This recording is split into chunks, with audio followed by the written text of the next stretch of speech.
Well, welcome back to my channel. So just finished up episode 2 of season 7 of The Walking Dead.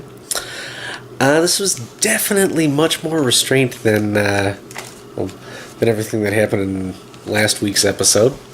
This seemed more like this was just a... This was more like just a slow kind of introduction and just a good opportunity to let everybody catch their breaths after just everything that happened last week. I did make a couple of notes. First impression of the Kingdom, they seem like role-playing gamers. They seem like those kind of people who just ended up somehow... Okay, Trixie wants to be in this too. They seem like RPGers who just somehow found a way to survive. You do end up finding out a little bit more about them, which I liked. I liked the fact that Ezekiel did actually have... He did have some sort of backstory, and you did understand, how he got that tiger, where everything came from, where they're going. Fairly early on in the episode, when they were actually going out to gather all the animals, all of the pigs, everything like that. One of the guys, I didn't catch his name. I'm sure I'll catch it in repeat viewings. Didn't catch his name, but he kept saying, he wanted the pigs' bellies full of rot, and they kept discussing, there were secrets that had to be kept. So, fairly early on, I was talking with Shannon, I was talking with my wife about this, and it really seemed like they needed something. They needed to pay something to the saviors, and that is what it ended up being. That really led to the discussion, or led to the thought at least, of was Alexandria really the last place that the saviors hadn't gotten to somehow? Was Rick's group, were they really were they the last ones out there who really were left unaffected by this horrible group of this horrible group led by Negan?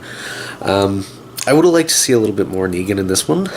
More specifically, I would have liked to see some more of the repercussions. I can't wait for next week to actually try to see, what is happening with the survivors from Rick's group. It really seems like the saviors are everywhere in this. It seems like Alexandria was the last little bit that has not been touched by them. Everybody seems to owe them some sort of... I like where this season seems to be going already.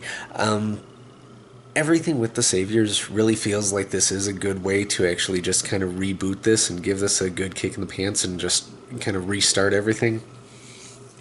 You never really had this sense of, at least I didn't, no matter how bad things were going, there was never really the sense of just supreme danger that these guys were facing, and you really kind of get that now.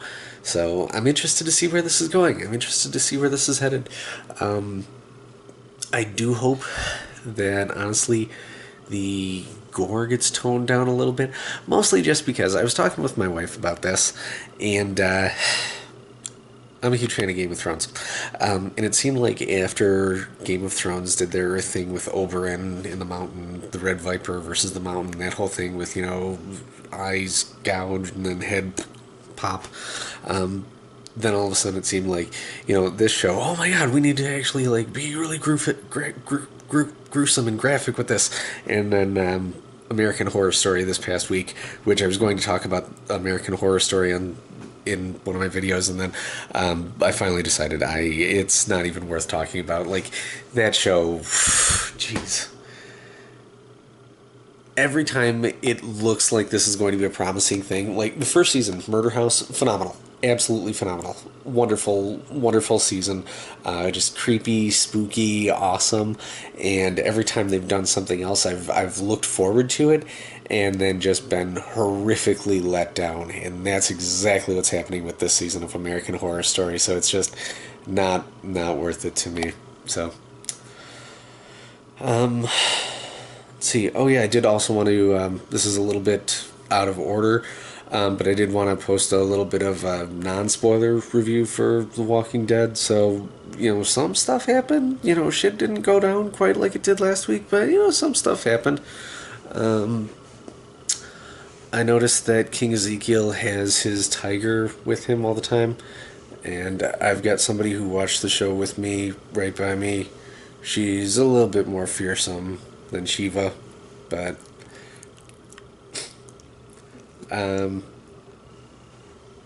that's pretty much it, and I'll see you guys later. Have a good one. Totally forgot. This is kind of a little postscript. I wanted to mention I definitely think that there is going to be some kind of conflict coming up between the kingdom and the saviors. I've got to imagine that something is going to happen, specifically either with the supply runs, where they're going to realize that they got the pigs fed with the rotten meat.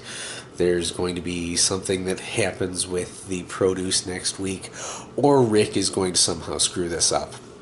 That's what I'm thinking. Something is going to happen. There's going to be some kind of epic confrontation coming up between the saviors and the kingdom. So that's pretty much it. That's kind of where this episode leaves off. I'm thinking that something is going to happen coming up soon. But overall, good episode. I enjoyed it. This was a good way to just decompress and kind of just catch your breath after last week's. Because last week, oh my gosh, that was pretty brutal. So that's pretty much it. Again, anyway, thank you very much for watching, and I'll see you on the next one.